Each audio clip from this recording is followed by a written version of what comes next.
I'm Karin. Welcome back to my kitchen. One of the things you might have noticed about Minnesota in the fall is that there's an abundance of squash, and sometimes they don't all have the same size and shape.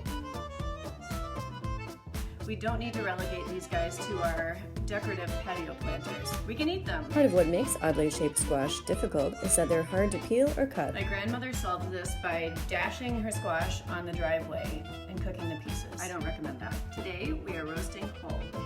This is probably the easiest way to deal with a bumper crop of squash and with great reward. Today we'll simply cook it, turn it into a multi-purpose puree, and then use some of that puree to make a soup. I'm just putting some foil on a pan here because sometimes they get juicy. Different types and sizes of squash will take various times to cook, but that's okay.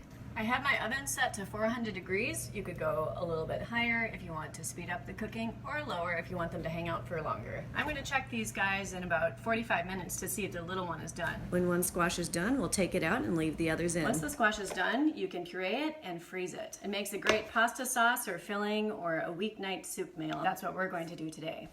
After a couple hours, all the squash is beautifully done. You can tell because it's tender to the touch. There's a lot of hot moisture on the inside, so it's a good idea to let it cool off a bit at first. But once you do, then you can start to peel off the skin. Once the skin is removed, carefully break it open and remove the slimy strands and the seeds. You can use a spoon for this, it still might be hot. At this point, if you have a good blender, you can simply puree the squash, adding a little bit of water as needed. But I'm skipping that step and just making the soup. I've added a bit of vegetable stock here, and now I'm simply blending it with a hand blender. Once it's smooth, we can season with a good bit of salt and add a touch of cayenne pepper. I like to use that because it's a warm spice that you don't taste very much. Here I'm adding a little bit of brown sugar to reinforce the sweetness and a touch of lemon to brighten it back up. Once it's nicely balanced and tastes like the best squash you've had, you're good to go. With just a touch of creme fraiche, the squash still speaks for itself, and these wines are its perfect companions for a cozy fall day.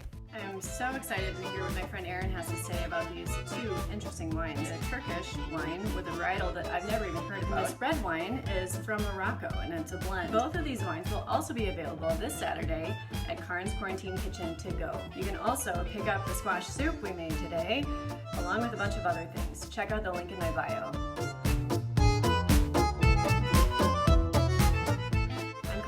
So much for joining me today in my kitchen. Happy roasting, and perhaps I'll see you on Saturday. So I'll check those guys in an hour. The little guy will be done much sooner than the other ones. I don't recommend it. I don't recommend that. You can also pick out the squash. Pick out or pick up. While different sizes of squash can be intimidating, we don't need to relegate them to our front door gardening